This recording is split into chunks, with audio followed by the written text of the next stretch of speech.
Miss Pac-Man first hit arcades in 1982, 1 year after the original Pac-Man was released. Miss Pac-Man was basically better than Pac-Man in every way possible. It tells a romantic story of how Miss Pac-Man and Pac-Man meet to have little Junior. This game features more fruits, better level layouts, and the change of name for the orange ghost, which was originally Clyde, is now Sue.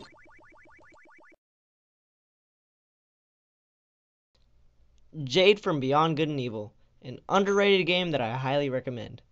Jade is a freelance journalist who lives in an island lighthouse with her boar-like uncle Paige.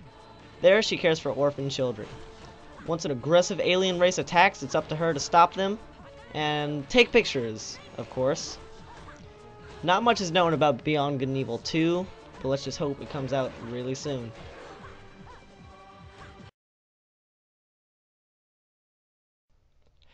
Aveline de Grand something something French name. Aveline is from Assassin's Creed 3 Liberation on the PlayStation Vita.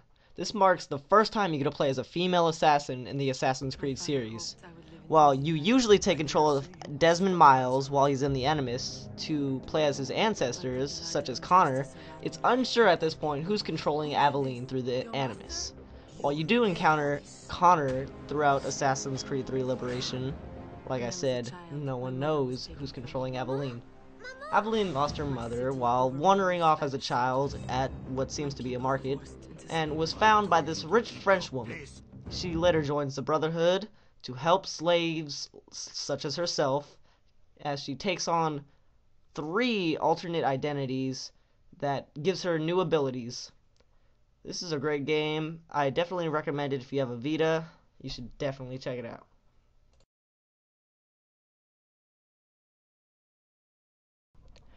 Faith from Mirror's Edge.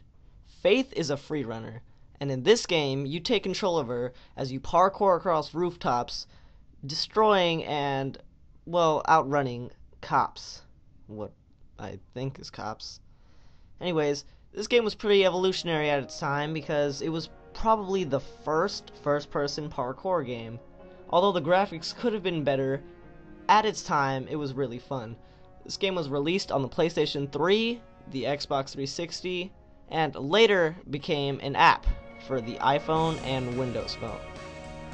This game is rumored to have a sequel, but nothing has been confirmed at this point.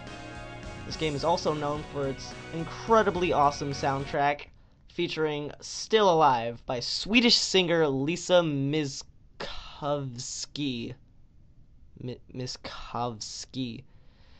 Which is really catchy and has nothing to do with the Still Alive from Portal.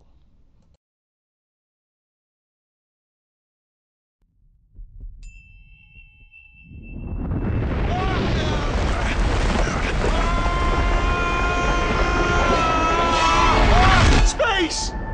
Ah! Ah! Let go! We're in space!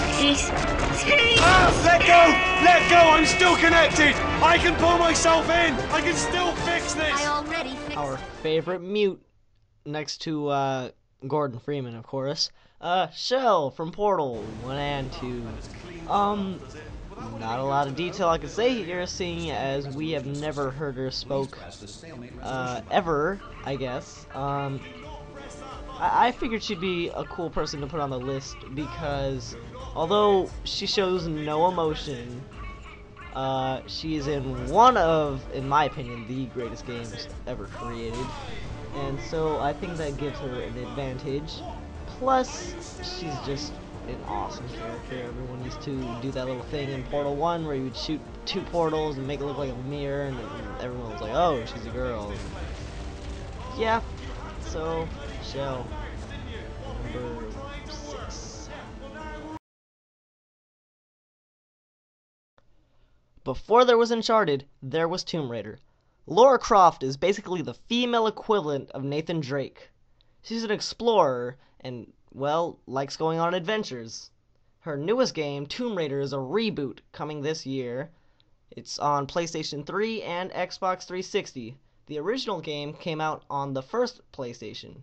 And, well, yeah, is basically just like Uncharted, except Lara Croft is known for being extremely sexier, as you can see in these photos, which are from the newest game, the reboot.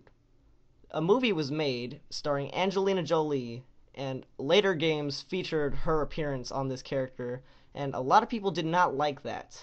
So they're starting fresh with a new character look, which I find really, really good.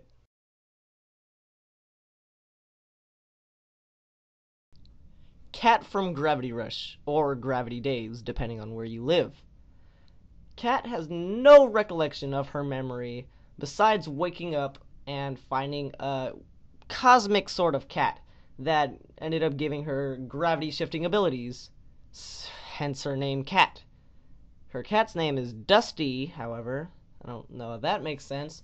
But anyways, this game was made by Sony's Japan Studios, originally as a PlayStation 3 title, but turned out to be a great Vita title. This is probably the most original game on the Vita, since all the other games are just spin-offs, and I highly recommend it. Cat uses her powers as best as she can. She's still learning to protect the people of Heckesville, or however the hell you pronounce that. She soon meets a creator of some sort. Guy believes he's Jesus or something like that.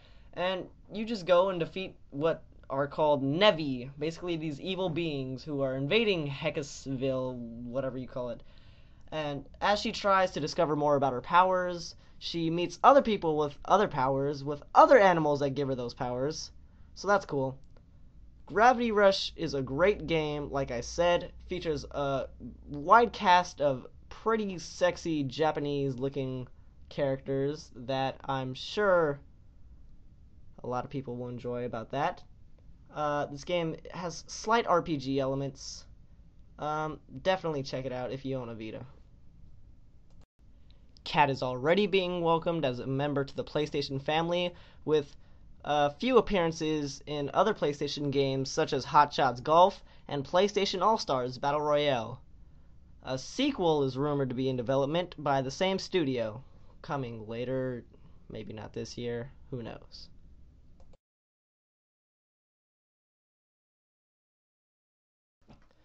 Everyone's favorite zombie killer, Jill Valentine. Jill Valentine is probably the most popular and most reoccurring character in the Resident Evil series by Capcom. Jill was one of the two protagonists in the original Resident Evil, and she appeared in Resident Evil 3 again. She seemed to get a slight less sexier, as you might see in these photos, with every new game. Jill disappeared for a while from her partner Chris Redfield, who believed that she was dead, but turns out was captured by Wesker, the antagonist of the series, in Resident Evil 5. She somehow has a different hair color and this thing on her chest that makes her lose her mind and try to attack Chris. But you can find all that stuff out by playing Resident Evil 5. She later reappears in Resident Evil Revelations, which was originally a 3DS exclusive but is now coming to consoles. This tells a story of how she wakes up in what seems to be a mansion but is actually a boat. You should try that game if you haven't yet. I really recommend it.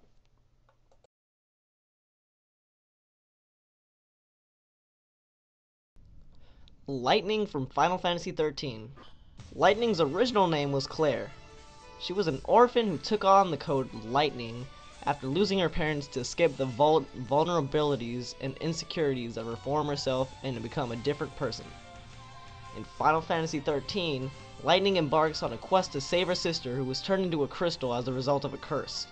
She also appears in Final Fantasy XIII 2 and a spin-off game, Dissidia 012 Final Fantasy, for the PSP. Lightning is also set to make a reappearance in her own solo game, Lightning Returns Final Fantasy XIII.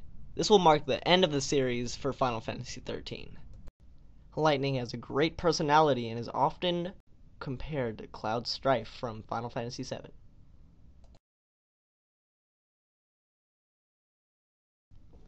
Okay, let's be honest. We all saw this one coming. Samus Aran from Metroid. Probably the most recognizable female video game protagonist of all time. And that's why she's number one.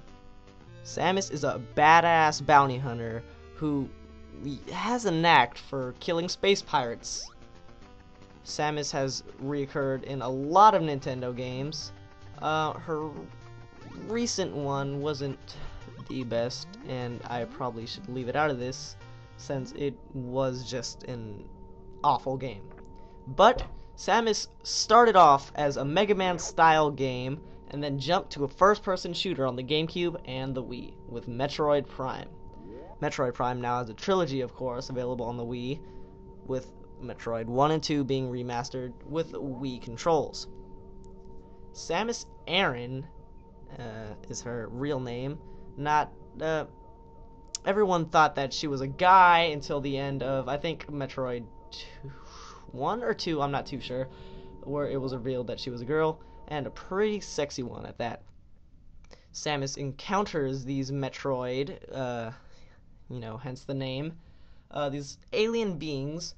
After she destroys the mother brain, one follows her home, kind of like a lost little birdie, I guess you'd say, thinks it's her mommy, and she takes it back to this little scientist place where Ridley, her arch nemesis, who appears in a lot of Metroid games, snatches it and rides away. Ridley also appears as Meta Ridley once you kill it. It's basically this pterodactyl thingy. Yeah, not too much info on that.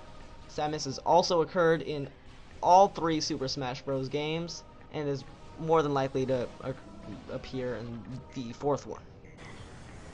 So, that's my countdown. Samus Aran, number 1. Thank you guys for watching this video. I hope you enjoyed it. Be sure to subscribe for more videos coming soon, and give this video a like for me. Thanks for watching.